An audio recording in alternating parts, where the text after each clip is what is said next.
भारत और इंग्लैंड मध्य द्वितीय T20 match जनवरी 25 तारिख खेल तो यही द्वितीय टी20 मैच रे भारतीय दल तरफ बहुत बड़ परिवर्तन देखा मिल कि खेल माने एबे टीम रु बाहरुला बेले किसी नुआ खेलाड़ी माने दल में सामिल होगा जाउछन्ती। द्वितीय टी20 मैच टी चेन्नई क्रिकेट ग्राउंड रे खेल संध्या 7टा मिनिट रे आपण माने 25 तारिख शनिवार संध्या 7टा रे आपण माने एई मैच को एंजॉय करि परिबे।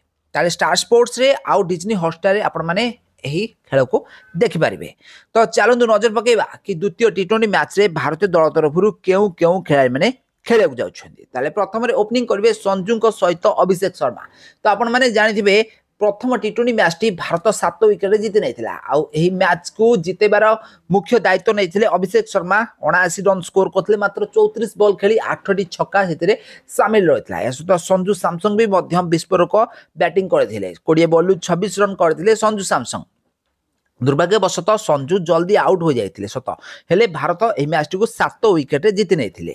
तो कैप्टेन सूर्य कुमार यादव तृतीय नंबर रे खेलिबे। प्रथम संजू सैमसंग सहित अभिषेक शर्मा को आपण देखा पाइबे। तृतीय नंबर रे सूर्य कुमार यादव को आपण देखा पाइबे। तो प्रथम टी20 मैच रे सूर्य कुमार यादव 0 रन करी आउट होते सुधा सूर्य कुमार यादव टी20 क्रिकेटर जड़े दक्ष बैट्समैन अटंती।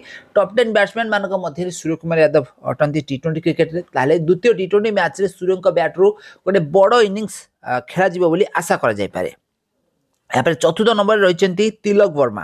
तो तिलक वर्मा तृतीय नंबर स्थान में गत साउथ अफ्रिका सीरीज रे 2टी शतक हासिल करते प्रथम टी20 मैच रे लेफ्ट राइट कॉम्बिनेशन कारण सूर्य कुमार यादव निजक प्रमोट करते तृतीय नंबर आसते। तो तिलक वर्मा चतुर्थ नंबर खेली। तो द्वितीय टी20 मैच रे भी से भली किसी पोजिशन देखा मिले।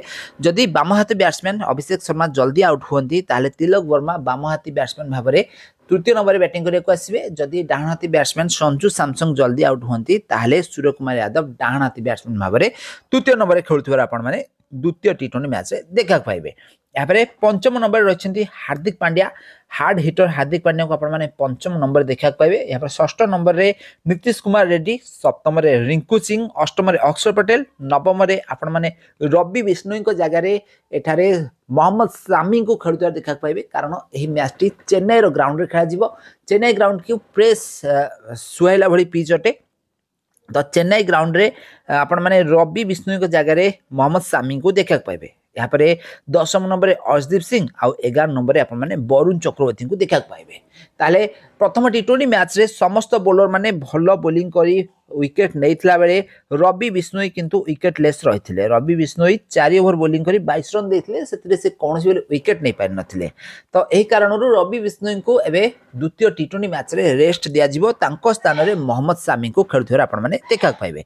ताले मोहम्मद सामी दीर्घ 1.5 वर्ष पाखापाखि हो से क्रिकेट खेलु नाहंती। आपण माने जानिथिबे विश्वकप दिनिकिया विश्वकप रे मोहम्मद सामी जबरदस्त प्रदर्शन करथिले। हेले एही विश्वकप सरिबा परे मोहम्मद सामी को आंट्रो सर्जरी होइतिला आउ एही कारणरू दीर्घ 1.5 वर्ष पर्यंत से क्रिकेट रु दूर रहिछन्ती।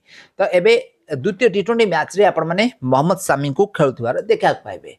आउ एछड़ा द्वितीय टी20 मैच रे भारतीय टीम मैच टी को जीती सीरीज रे आगुआ रहिया पई निहात चेष्टा करिवो। ताले भारतीय टीम टी20 क्रिकेट रे निजर जबरदस्त प्रदर्शन जारी रखी। गत किछि दिन हेबा भारत कौन बेले टी20 सीरीज हारी नाही। गत साउथ अफ्रिका सीरीज रे भारत पाखापाखि 300 रन पर्यंत स्कोर करथिला जो संजू को 2टी शतक से सीरीज रे सामिल रहिथिला। आउ या छडा तिलक वर्मा को भी मध्य 2टी शतक एही सीरीज रे सामिल रहिथिला। भारतीय बैट्समैन माने जबरदस्त फॉर्म रे रहिछन्ती टी20 क्रिकेट रे। लगातार भाव में भारतीय खेलाड़ी माने टी20 क्रिकेट जीति जीति आसुछन्ती। तो सही भली इंग्लैंड सीरीज को भी मध्य भारत जीति निजर माने टी20 क्रिकेट रे निजर 1 नंबर स्थान को बजाय रखिया को चेष्टा करिवो।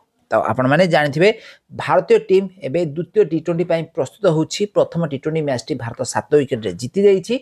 तो द्वितीय टी20 मैच रे भारतीय तरफरु आपण माने रवि बिश्नोई को जगह रे मोहम्मद सामी को खेलुथिबार देखा पाइबे। आउ बाकी रहितबा समस्त टीम सेम रहिबो। आउ एछडा भारतर स्ट्रैटेजिक जहाँकि रही अटैकिंग माने स्ट्रैटेजिक रही से भली भाव भारत क्रिकेट खेलुथिबार आपण माने देखा पाइबे। तो फ्रेंड्स आपण मानको कोन लागुछि द्वितीय टी20 मैच रे भारतीय दल जितिबो ना हारिबो आम कमेंट माध्यम निश्चित भाव कमेंट करंतु।